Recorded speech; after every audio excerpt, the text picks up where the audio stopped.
Muy bien.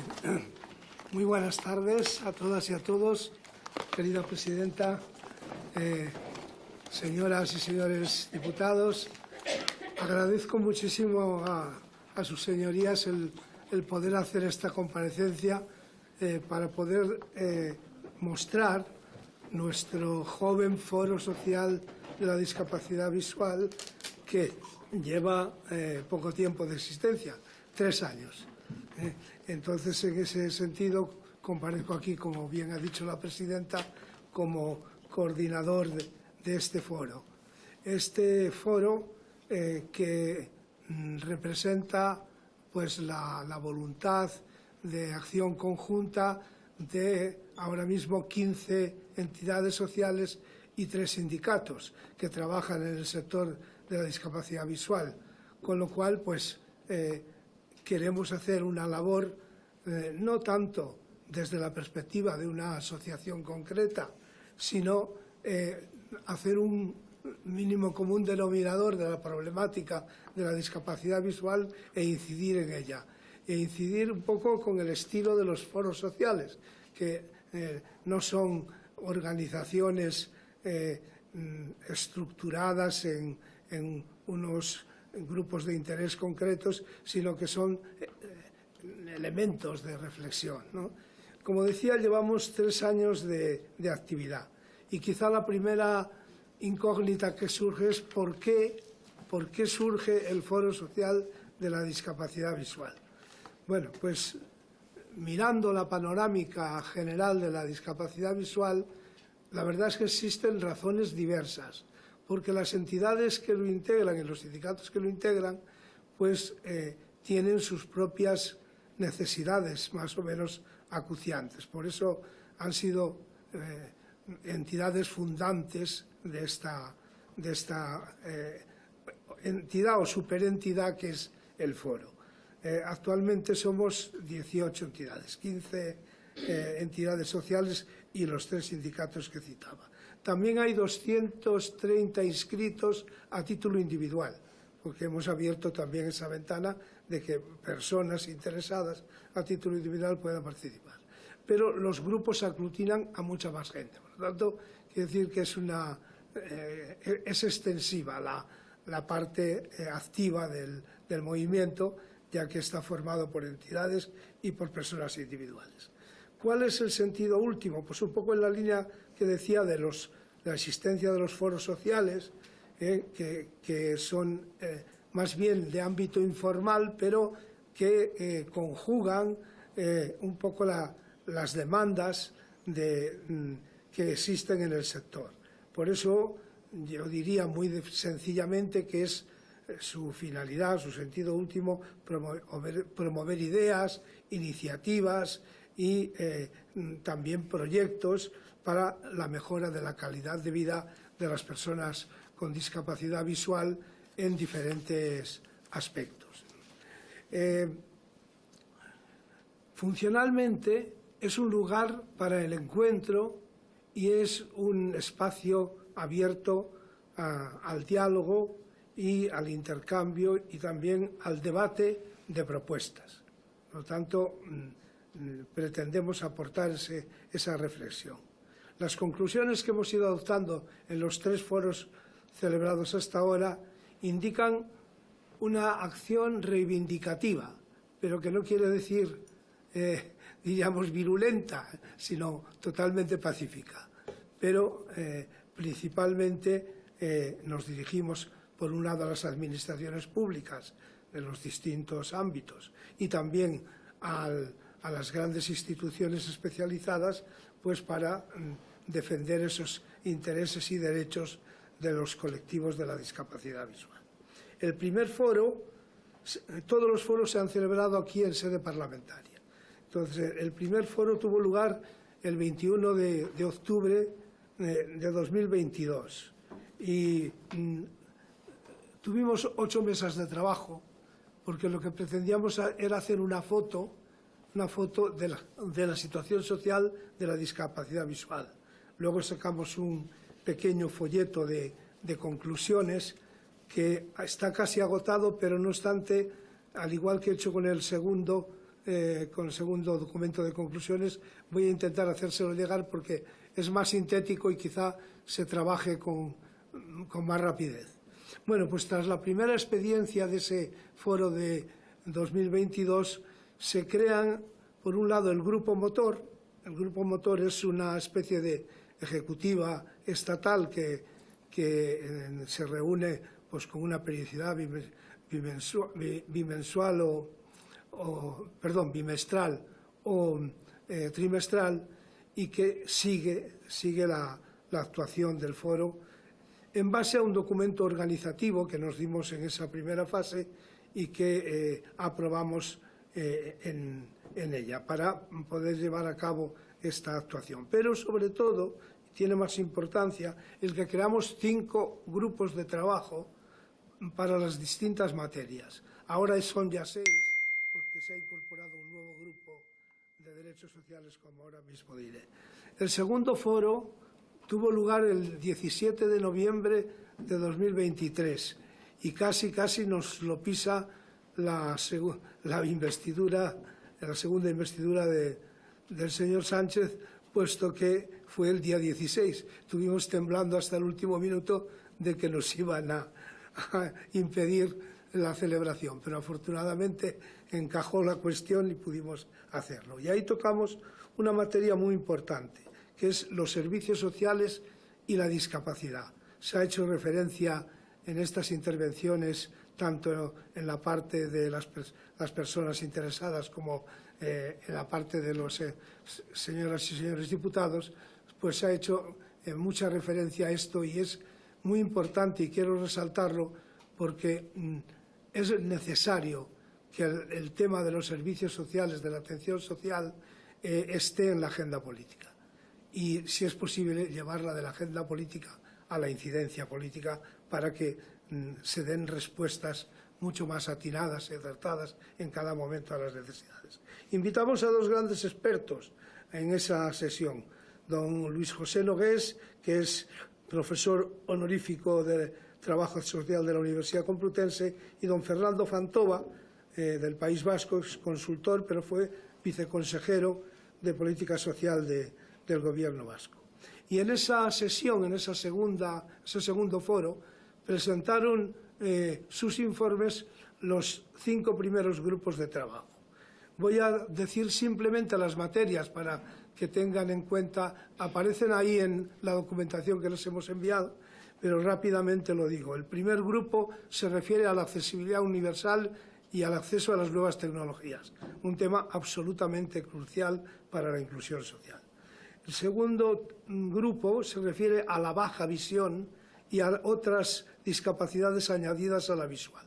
Es una situación también verdaderamente candente, muy importante, como luego diré más al final. Creo que el tercer grupo se refiere a la inclusión educativa y al acceso a la cultura, algo también esencial, fundamental. El cuarto grupo, a la inclusión laboral, el empleo y la actividad sindical en el sector.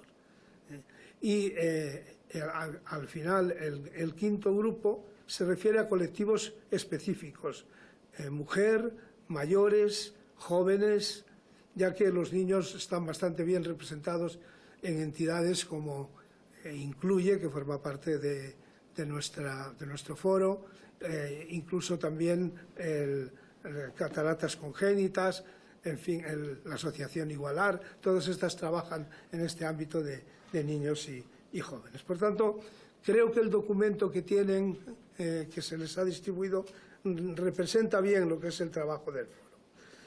Por último, el tercer foro se celebra el 16 de diciembre de 2024 y se dedica a 3 temas que son de gran interés. El primero es la situación de la baja visión en España.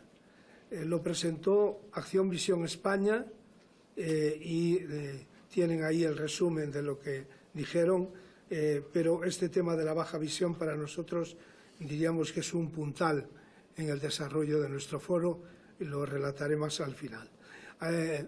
La atención temprana. la atención temprana, que hoy estamos hablando todos de atención temprana, por algo será.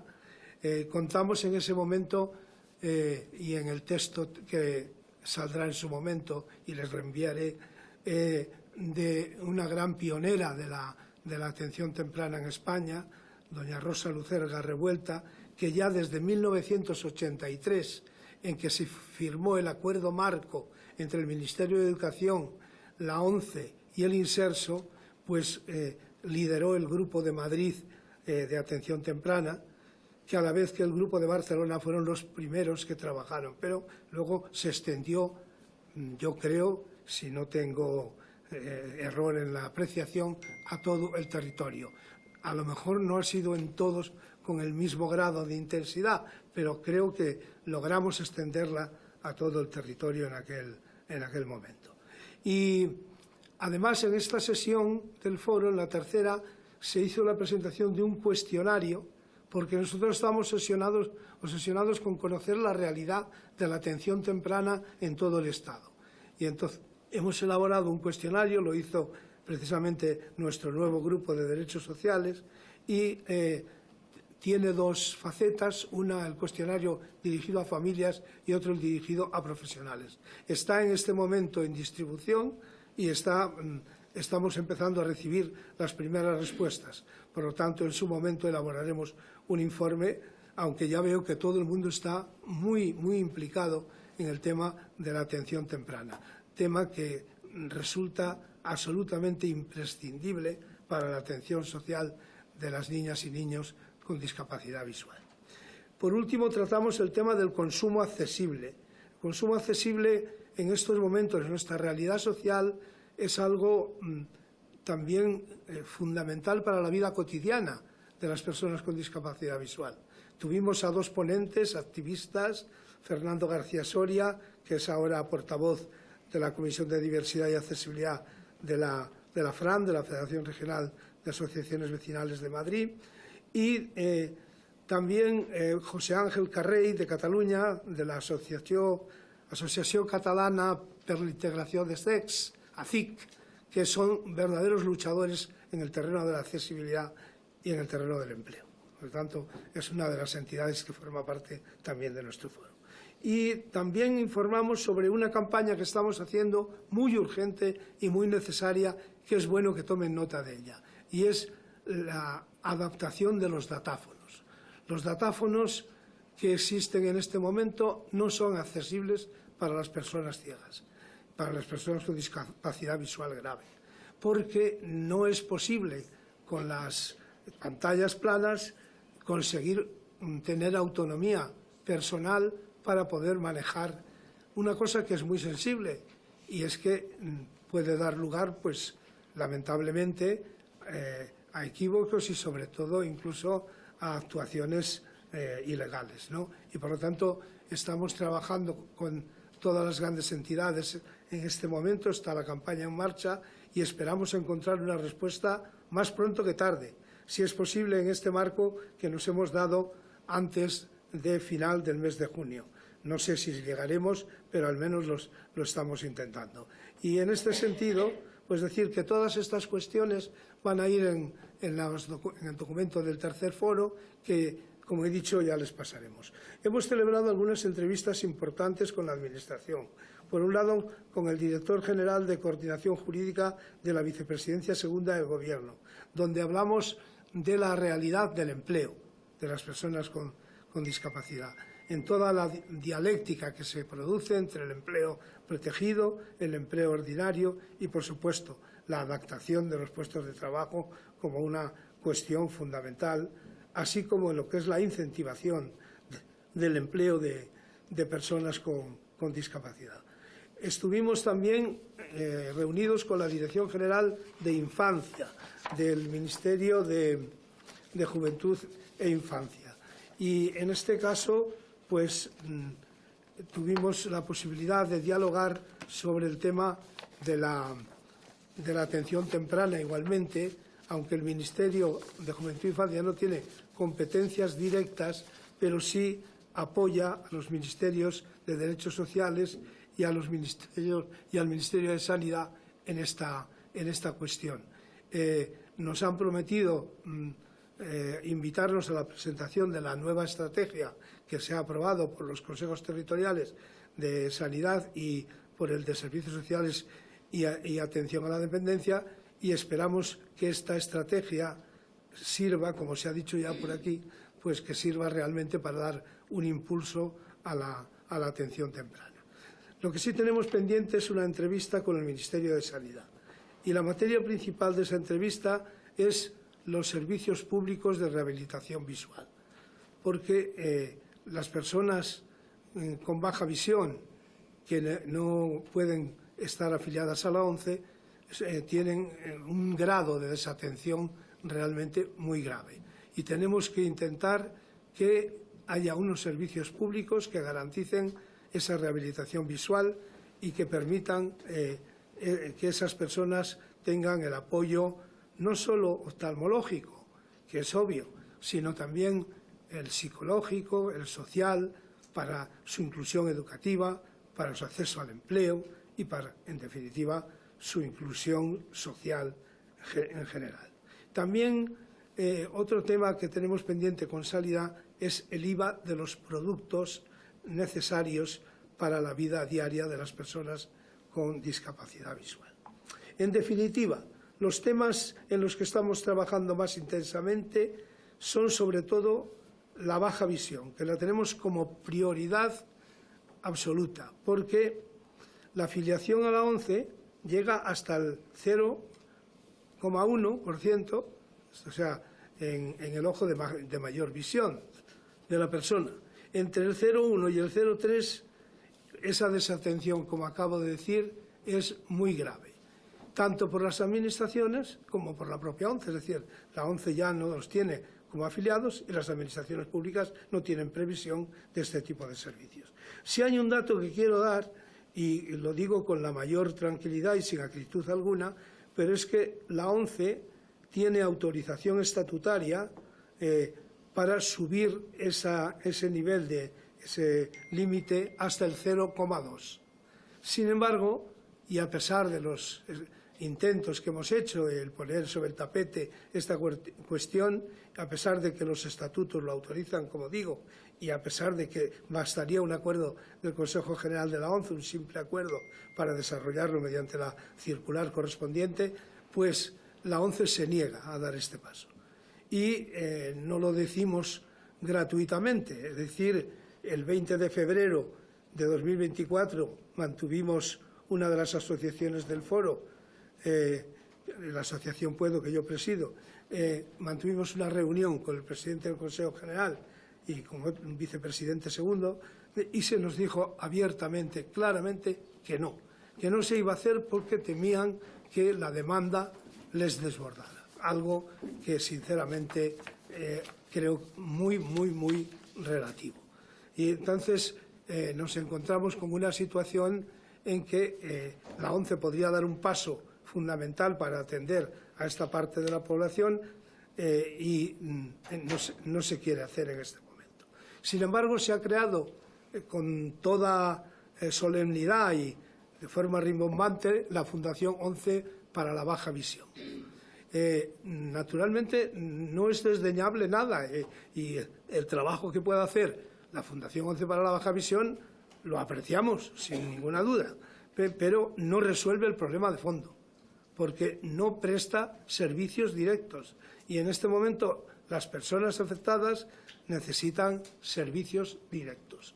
Y esto es un problema que está ahí sobre el tapete, lo hemos advertido también al Ministerio, a la propia ONCE, y es necesario que eso se subsane, se mejore. Por otro lado, la atención temprana, como segundo tema que planteo, pues necesita un impulso, una ordenación sistemática y territorial. Y hay que decir muy claro que esa estrategia que se ha aprobado necesariamente debe, y si pretendemos que sea un avance en la solución del problema, tiene que tener 3 o 4 elementos que son fundamentales. Uno es que la atención temprana es una actividad preventiva imprescindible para las niñas y niños con discapacidad visual, para su desarrollo saludable. Es fundamental. Segundo, la inmediatez. No deben pasar más de 45 días desde el diagnóstico hasta el inicio de la intervención. En tercer lugar, la especialización. Es decir, el personal que trabaje tiene que tener conocimientos específicos para atender la atención temprana. Y, por último, el apoyo a las familias. No es solo una intervención profesional, es una intervención integral, como le gustaría decir al amigo Rafael Cofiño, para que realmente pueda implicar a las familias en toda la prestación de la atención temprana, porque las familias juegan un papel absolutamente decisivo en esas edades. También tenemos problemas con la inclusión educativa, problemas que son diferentes en distintos ámbitos, porque esta competencia la tienen las comunidades autónomas. En cada comunidad autónoma, por supuesto, se plantean situaciones diversas, pero sí que podemos decir en general que cuesta la colaboración interinstitucional y que los equipos multidisciplinares no siempre funcionan de manera correcta. Fundamentalmente los integra la ONCE y las comunidades autónomas que tienen competencia en ese territorio. Pero hace falta que, por ejemplo, el acceso a los libros sea ágil, lo suficientemente ágil. Hace falta también que la atención sea integral, sea suficiente, que no sea solo académica, que sea también social. Y bueno, en definitiva, también creo que hay algunos problemas con los procesos de digitalización. En fin, yo no soy experto en la materia, pero sí por lo que nos informa las entidades que están implicadas en ello dentro de nuestro foro, pues es un problema. Y también es un problema el empleo, como decía antes, porque en la discapacidad visual se da una situación donde o vas al juego, lo cual, bueno, es una solución para muchas personas, pero no parece lógico en el siglo XXI que toda respuesta laboral de una persona con discapacidad visual pase por el juego. O te vas a un empleo precario. Hay algunas excepciones de personas que consiguen un alto nivel profesional, pero son muy pocos y por lo tanto el empleo se mueve en ese binomio juego-precariedad y eso nos preocupa. Nos preocupa también la cuestión de la accesibilidad, porque hay muchos avances, pero hay un incumplimiento profundo. En general, en las leyes sobre discapacidad en España hemos tenido leyes muy buenas, desde la propia LISMI de 1982, pero hemos tenido un grado de incumplimiento realmente serio. Hay que recordar esa fecha del 4 de diciembre de 2017, que fue emblemática respecto a ese incumplimiento. Por otro lado, la producción braille, que es un elemento del braille. Estamos este año en la celebración del bicentenario del sistema braille y la producción braille en España, su calidad es descendente constantemente. Eso sí es un tema de la ONCE, pero nosotros lo ponemos sobre el tapete porque afecta en general al acceso a la cultura, al acceso a la información y por tanto, a la inclusión social de las personas con discapacidad visual. Vamos a hacer un acto específico sobre el bicentenario, creo que aquí en sede parlamentaria, espero, y vamos a poner ahí sobre el tapete esas cuestiones específicas. El apoyo a la sordoceguera, creo que aquí ha comparecido no hace mucho tiempo la Federación Española de Sordoceguera, que también forma parte de nuestro foro. La sordoceguera, yo lo he vivido en mi etapa como directivo de la ONCE. En el año 86 creamos el departamento de sordoceguera, pero es como todo el mundo puede percibir, una discapacidad muy grave y toda ayuda es poca. Y aparte de la unidad asociativa que se está trabajando, cuando digo unidad lo digo siempre dentro de la pluralidad, porque las entidades tienen derecho a tener sus propias estrategias, pero es muy bueno que compartan en común las cosas más decisivas.